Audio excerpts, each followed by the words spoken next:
প্রধানমন্ত্রী জন আরোগ্য যোজনা দিবস উপলক্ষে বুধবার খোয়াই জেলা হাসপাতাল থেকে এক সুসজ্জিত র্যালি বের হয়। এদিন এই সুসজ্জিত র্যালিতে উপস্থিত ছিলেন খোয়াই জেলার মুখ্য স্বাস্থ্য আধিকারিক নির্মল সরকার, খোয়াই জেলা হাসপাতালের মেডিকেল সুপার মৃদুল দাস থেকে শুরু করে অন্যান্য স্বাস্থ্য দফতরের আধিকারিকরা। প্রধানমন্ত্রী জন আরোগ্য যোজনার যে সুবিধে রয়েছে এবং সেই সমস্ত সুবিধে যাতে জনগণ গ্রহণ করে তার জন্যই এদিন এই র্যালিটি আয়োজিত হয়।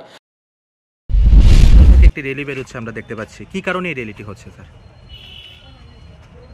আজকে প্রধানমন্ত্রী জন আরোগ্য যোজনা দিবস উপলক্ষে আজকের এই র্যালির সূচনা এবং এই যে যোজনাটি এটা যে জনসাধারণের কি বিশাল উপকারে আসছে সেটাকে বোঝানোর জন্য এবং সেটার সুবিধা যাতে জনগণ নেয় সেজন্যই আজকে আমাদের সেই সচেতনামূলক র্যালি। এই র্যালিটি স্যার কোন কোন জায়গায় পরিক্রমা করবে? এটা মূলত আমরা এখান থেকে বেরিয়ে সুভাষ পার্ক হয়ে আমরা ঘুরে তারপর ওপিডি বিল্ডিং এর দিকে যাব। Thank you. খোয়াই থেকে শুভঙ্কর দের প্রতিবেদন, দুরন্ত টিভি।